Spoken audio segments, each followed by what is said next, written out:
नमस्कार, मी सुनील. आपण पाहतात आवाज इंडिया मराठी. आता एक नजर टाकूयात महत्त्वाच्या घडामोडींवर. आगामी मुंबई महापालिका निवडणुकीच्या पार्श्वभूमीवर भाजप नेते कृपाशंकर सिंह यांच्या मुंबईचा महापौर उत्तर भारतीय समाजाचा असेल या वक्तव्यावरून राजकीय वातावरण चांगलंच तापलं आहे. या मुद्द्यावर शिवसेना ठाकरे गटाने सामना अग्रलेखातून भाजप आणि उपमुख्यमंत्री एकनाथ शिंदे यांच्या नेतृत्वाखालील शिवसेनेवर जोरदार टीका केली आहे. अग्रलेखात मुंबईचा ऐतिहासिक आणि भावनिक संदर्भ देत मराठी अस्मितेचा मुद्दा अधोरेखित करण्यात आला असून अमराठी महापौर लादण्याचा प्रयत्न झाल्यास तीव्र आंदोलनाचा इशारा देण्यात आला आहे. तसेच कृपाशंकर सिंह यांच्या भूतकाळातील प्रकरणांचा उल्लेख करत त्यांच्यावर वैयक्तिक टीका करण्यात आली आहे. या वादामुळे महापालिका निवडणुकापूर्वी राजकीय संघर्ष अधिक तीव्र होण्याची चिन्ह दिसत आहेत. मुंबई महापालिका निवडणुकीसाठी उमेदवारी अर्ज मागे घेण्याचा आज शेवटचा दिवस असून दुपारी 3 वाजेपर्यंत उमेदवारांना अर्ज मागे घेता येणार आहेत. बंडखोरीचा फटका पक्षाला बसू नये यासाठी सर्व प्रमुख पक्ष अपक्ष अर्ज भरलेल्या नाराज उमेदवारांची मनधरणी करण्यासाठी शेवटच्या क्षणापर्यंत प्रयत्न करत आहेत. त्यामुळे कोणकोणते बंडखोर उमेदवार अर्ज मागे घेतात याकडे सर्वांचं लक्ष लागलं आहे. दरम्यान 3 जानेवारी रोजी निवडणूक चिन्हांचं वाटप झाल्यानंतर अंतिम उमेदवारांची यादी जाहीर होणार आहे. 15 जानेवारीला मतदान तर 16 जानेवारीला मतमोजणी होणार आहे. याच पार्श्वभूमीवर मुंबईत शिवसेना ठाकरे गट आणि मनसे युतीमध्ये नेमकी कोणकोणती बंडखोरी झाली आहे याबाबत उमेदवारांची नावे आज समोर येणार आहेत.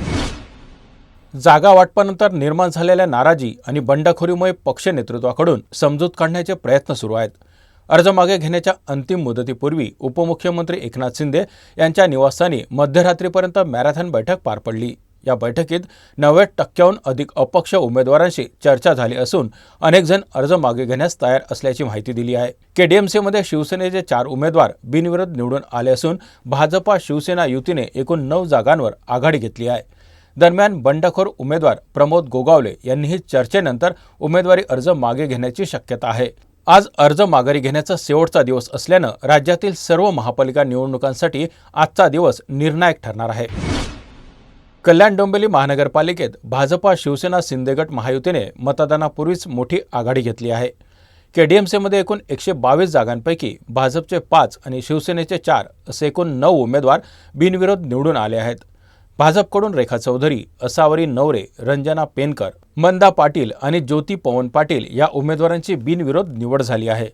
तर शिवसेनेकडून रमेश म्हात्रे, विश्वनाथ राणे, वृषाली रणजित जोशी आणि हर्षल राजेश मोरे हे उमेदवार बिनविरोध विजयी ठरले आहेत. अपक्ष उमेदवारांनी अर्ज मागे घेतल्यामुळे हे यश शक्य झालं आहे. सत्ता स्थापनेसाठी आवश्यक 62 जागांच्या तुलनेत महायुती आता केवळ 53 जागा दूर असून मतदानापूर्वीच महायुतीने सत्तेच्या दिशेने मजबूत पाऊल टाकलं आहे. भाजप प्रदेश अध्यक्ष रवींद्र चव्हाण आणि खासदार डॉक्टर श्रीकांत शिंदे यांच्या रणनीतीमुळे यशस्वी ठरत असल्याचं चित्र दिसत आहे. पुणे महानगरपालिका निवडणुकीच्या पार्श्वभूमीवर राष्ट्रवादी काँग्रेस पक्षाच्या अजित पवार गटाचा उमेदवार निवडीवरून तीव्र चर्चा सुरू झाली असून गुन्हेगारी पार्श्वभूमी असलेल्या व्यक्तींना उमेदवारी दिल्याचा आरोप होत आहे. अजित पवार गटाकडून बंडू आंदेकर यांच्या कुटुंबातील सोनाली आंदेकर आणि लक्ष्मी आंदेकर तसेच कुख्यात गुंड गजा मारणे यांची पत्नी जयश्री मारणे यांना उमेदवारी देण्यात आल्यानं आधीच वाद निर्माण झाला आहे. त्यातच आता आणखी एक नाव समोर आलं आहे. कुख्यात गुंड बापू उर्फ कुमार प्रभाकर नायर प्रभाग क्रमांक 39 मधून राष्ट्रवादी काँग्रेसकडून बापू नायर यांनी उमेदवारी अर्ज दाखल केला आहे. दीपक मारेटकर प्रकरणात तो सध्या जामिनावर आहे. याआधी त्यांच्यावर मोका अंतर्गत गुन्हे दाखल झाले असल्याची माहिती मिळत आहे. अशा पार्श्वभूमीच्या व्यक्तीस पक्षाने उमेदवारी दिल्यानं राजकीय वर्तुळात आणि नागरिकांमध्ये प्रश्न उपस्थित होत आहे. भारतीय जनता पार्टी प्रभाग क्रमांक 25 यांच्या वतीने भाजपा शिवसेना रिपाई महायुतीचा नागरिक संवाद कार्यक्रम काल आयोजित करण्यात आला होता. या कार्यक्रमाला भाजपचे उत्तर मुंबईचे खासदार पियुष गोयल, आमदार प्रवीण दरेकर यांची प्रमुख उपस्थिती होती. यावेळी वार्ड क्रमांक 25 आणि 26 मधील महायुतीचे उमेदवार तसेच मोठ्या संख्येने नागरिक उपस्थित होते. कार्यक्रमादरम्यान खासदार पियुष गोयल यांनी उपस्थित जनतेशी संवाद साधत आगामी निवडणुकीत महाविकास आघाडीचा पराभव निश्चित असल्याचा विश्वास व्यक्त केला. दरम्यान वार्ड क्रमांक 26 मधील रिपाई आठवले गटाचे उमेदवार अभिजित रमेश गायकवाड यांनी खासदार पियुष गोयल यांच्या उपस्थितीत आपला उमेदवारी अर्ज मागे घेतला. निशा परुळेकर यांचा विजय त्या ठिकाणी निश्चित झालाय असा शिक्कामोर्तब झालाय आणि 26 मध्ये आमच्या प्रीतम पंडागळे याही त्या ठिकाणी निवडून येणार आहेत. त्याच्यामुळे नव्या वर्षाची सुरुवात आमच्या जाणूपाड्यासाठी त्या ठिकाणी अतिशय चांगली झालेली आहे.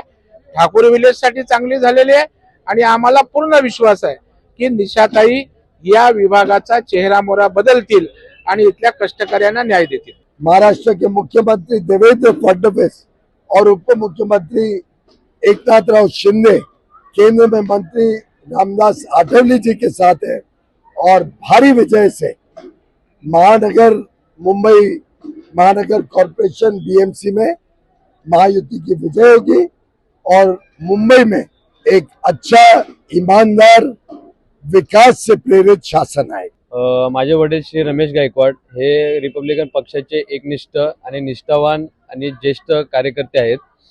गेल्या 30 ते 35 वर्षांपासून माझ्या वडिलांनी जो रिपब्लिकन पक्षासाठी जो रक्ताचा घाम गाळला आहे तोच वारसा घेऊन पर्यावरणाच्या माध्यमातून समाजसेवेची जोड देऊन मी प्रभाग क्रमांक 26 मधून उमेदवारी लढण्यास इच्छुक होतो आणि मी रिपब्लिकन पक्षाकडून अधिकृत एबी फॉर्म अर्ज दाखल निवडणूक आयोगाकडे एबी फॉर्म अर्ज दाखल केलेला आहे. परंतु आमचे राष्ट्रीय नेते रिपब्लिकन पार्टी ऑफ इंडियाचे राष्ट्रीय नेते श्री रामदासजी आठवले साहेब यांनी आम्हा सर्व कॅन्डिडेटांना आदेश दिलेला आहे आणि त्यांचा जो निर्णय असेल तो आम्हाला मान्य असेल. त्यांनी सांगितलेलं आहे की प्रभाग क्रमांक 26 मधून तिथल्या बीजेपीच्या स्थानिक उमेदवार आमच्या प्रीतमताई पंडागळे यांना आपल्याला निवडणुकीमध्ये निवडून आणायचं आहे, त्यांना सपोर्ट करायचा आहे. त्याकरिता मी माझी उमेदवारी अर्ज जो भरला होता एबी फॉर्म तो मी माघार घेत आहे. वर्षाच्या पहिल्या दिवशी राज्यातील काही भागांमध्ये अचानक मुसळधार पावसाने हजेरी लावली. मागील काही दिवसापासून राज्यात कडाक्याची थंडी जाणवत असताना अचानक झालेल्या पावसामुळे नागरिकांची मोठी गैरसोय होत आहे. अनेक ठिकाणी लोकांना थंडीबरोबरच पावसाचा सामना करावा लागत आहे.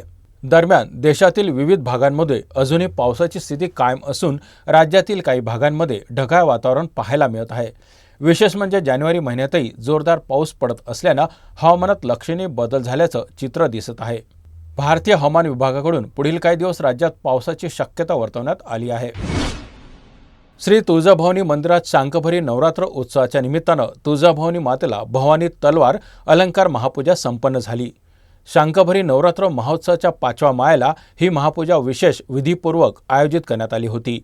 वर्षभरात तुळजाभवानी मातेची भवानी अलंकार पूजा 3 वेळा केली जाते. शारदीय नवरात्र महोत्सव, शांकभरी नवरात्र महोत्सव आणि शिवजयंतीच्या निमित्ताने भवानी अलंकार पूजेदरम्यान छत्रपती शिवाजी महाराजांना तुळजाभवानी माता तलवार देताना असलेलं दृश्य प्रत्यक्षात साकारलं जातं, जे भक्तांच्या भावनिक अनुभवाला घन अर्थ प्रदान करतं. भक्तांनी या धार्मिक सोहळ्याला मोठ्या उत्साहाने उपस्थित राहून माता भवानीचं दर्शन घेतलं. या बातमीपत्रात इथेच थांबत आहोत. पाहत रहा आवाज इंडिया मराठी.